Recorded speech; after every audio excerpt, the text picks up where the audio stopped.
just going to wait a little bit because I'm live on Riverside at the moment, broadcasting to all the socials. So just waiting for Instagram to connect, and then we'll be ready to go.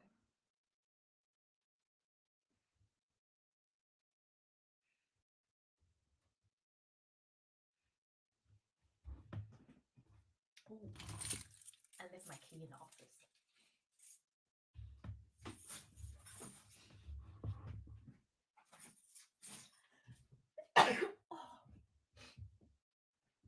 You're like me, like I need to make sure that my key is somewhere that I can grab like when I'm at the door so I don't miss it. So it's important. All right, we're live.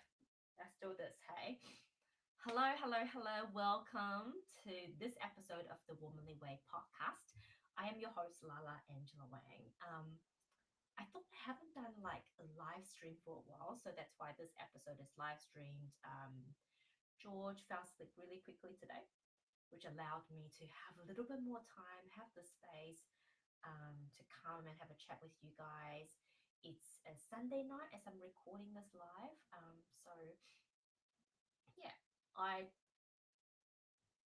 for me, it's kind of a connection piece. And I was talking to somebody today about how sometimes as energetic empaths, we would do this. We do this, we'll lean in, and then we would pull out. We lean in thinking, yes, we're going all in. And then it's almost like you go in there and all of a sudden you're feeling everyone's energy and all the energy started to come in. You're like, oh, hold on a second. This is getting a bit too much. This is not exactly what I thought I was signing myself up for. So then you pull out, right? It's a little bit like, okay, this is where the um the rating comes in. It's a bit like, when you're about to go in and be intimate and you're like, oh, I can't do it. So you keep doing this in and out. It's not the left and right pendulum, it's the in and out. And quite often that becomes an energetic disruption, right?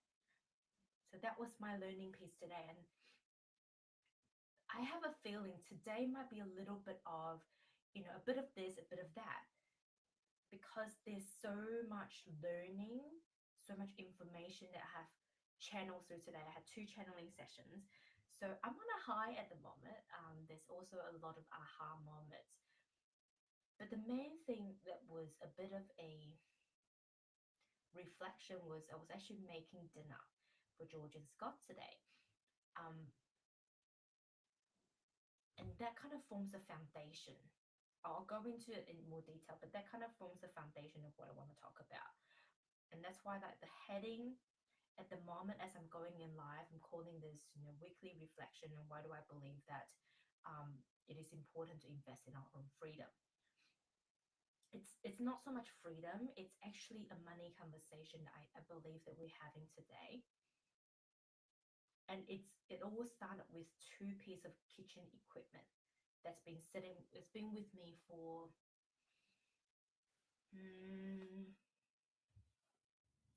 more than 10 years now. So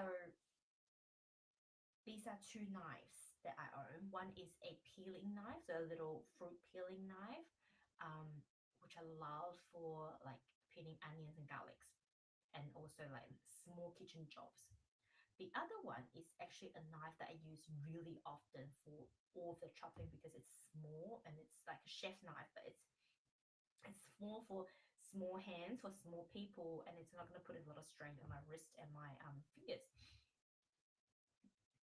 I bought these as the first thing, like the first thing when I knew I was moving out of our family home when we were going through our separation, me and my ex-husband. Those were the 2 very first piece of household utensils that I bought. And when I looked at them today, I was like, oh, yeah, actually, they hold a lot more meaning than what most people would think. Like, to most people, obviously, they're just knives, right? And I forgot about it, but these were the 2 knives that I was not allowed to buy in my previous marriage. In my previous marriage, there's actually a lot of, I would say, financial disagreement. Like we're just not really aligned financially in terms of our worldview when it comes to money.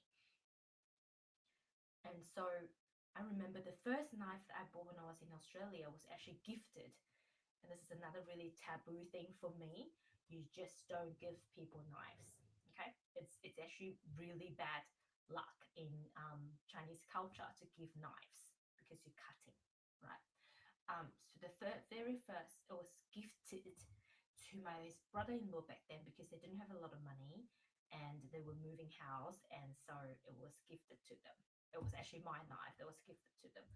So the deal was for them bought a set of knives, but they're not really what I love, you know.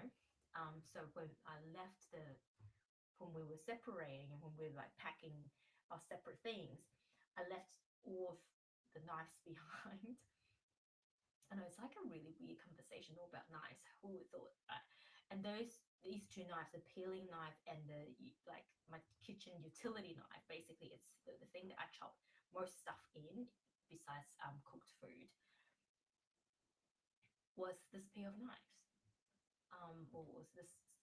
Yeah. So those were the first things that I bought. And I was looking at them today as I was cooking in the kitchen, and I was like, oh, now it's making sense. Why in the past 10 years for me, it has been to make sure that I built the foundations, not just for my family, but really it is for me to have that financial freedom.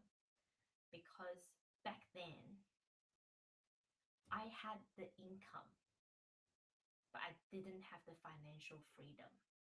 My ex-husband earned a lot more than I did back then, but at the same time, we're both putting 50, like essentially, let's say the mortgage is X and we're both splitting 50-50, paying towards the mortgage, which meant he had a lot more saving and I almost had none. I think I still remember once I put money into the family account for like monthly spending, like groceries and mortgage, I had about $500 left in the bank account. And this was going to pay for anything that I do for me. Like if I was to pay for personal development, but I didn't have any personal development, it wasn't even my radar. But if I am to buy a ticket to go home and see my mum in New Zealand, which I did quite often back in those days, if I was to pay for my gym, if I was to have lunch out or dinner out, that was all going to come from that $500. And I remember feeling really trapped and unfair, unjustified. And I worked really, really, really hard to build up my income so I can have more saving.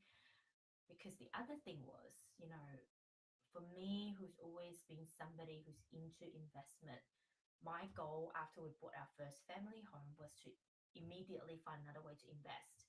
And I couldn't. I couldn't with my $500 extra saving that I had each month. And I just remember, even though I had the money, it still felt like a struggle, right? I didn't feel the freedom. I feel really trapped. And I didn't feel empowered. I feel like I was actually living under someone else's roof because my mum-in-law had actually paid 50% of the house. So she owns 50. We each own a quarter. And it's almost like I almost feel like she used to live with us for 6 months in a year. And so I felt that, you know, I was actually living under someone else's roof because I was outnumbered a lot of the times. And I really didn't realize that until today, that how much that has imprinted and has really been the underlying driving force for me to work this hard. And even now, with the way back home, the reason why I wanted to help family, in particularly professional moms working in professional field, to build their own freedom, financial freedom. But financial freedom isn't about, to me, earning a lot of money. It's how do we live in a way that's inside out, that's, you know, that you're actually feeling the freedom. And I truly believe, yes, money can buy us freedom, but but money isn't everything. But money can buy us freedom. Money could bought me the pair of knives that really made me felt free back then, right? And it was really interesting because my financial situation didn't change after the divorce. I was earning the same income, but I felt free because I can now use my money to do the things that I love, that lights me up. I am no longer restricted. So that is kind of my analogy in terms of money can buy you freedom. Money can buy you a lot of things, but it also depends on your surrounding influences, your environment that you're in. You could have tons of money and still feel trapped, right? I had money. It's not like I didn't have any money, but I felt trapped because I didn't have the freedom to do what I wanted to do. I didn't have the freedom to be me. And I think, you know, the aha moment for me today is it kind of made it so much more clear that I wanted everyone to essentially, you know, I think in order to feel free, we need to first define what is our definition of freedom, but also what is making us feel trapped right now. So I had to work today just because, you know, we are in a growing phase in the business and there are a lot of work to be done, and we are delivering a lot of promises to our clients, and it is important to deliver. For me, if I promise my clients I'm going to deliver something, then it is important for me to deliver it. And anyone who's been in businesses understand when you are going through a growth phase, sometimes you need to put in a bit more work, right? And George, I've arranged for a play date arrangement with some of the kids from daycare and their parents.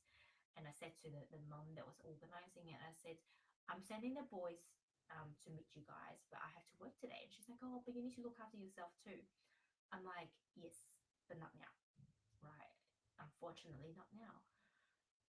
I didn't say it in a way that I feel sad. But for me, even though I'm working really hard, I am actually feeling more free than ever. I don't actually feel trapped in my job because I know that it's creating something that is lighting me up on the inside. And I think that is fundamentally, like, in terms of freedom, that is fundamentally a demonstration of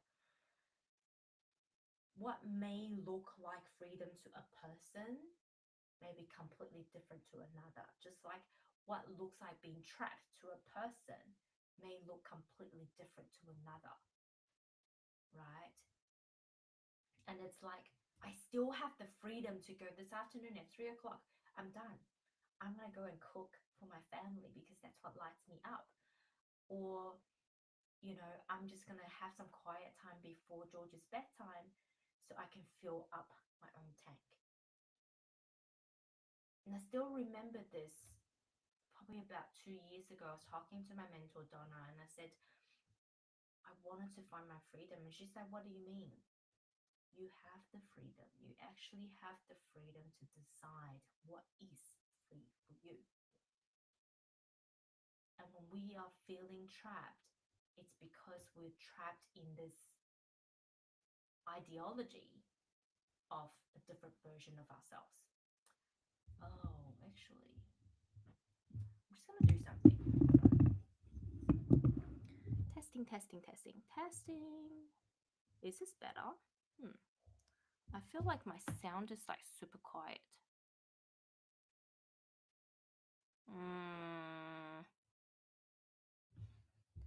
This is what happens when your son's been playing with your microphone. All right, hold on a second. Let's just see.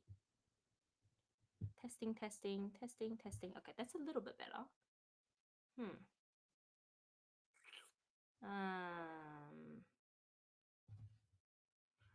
What do I do? I think I might have to do this again.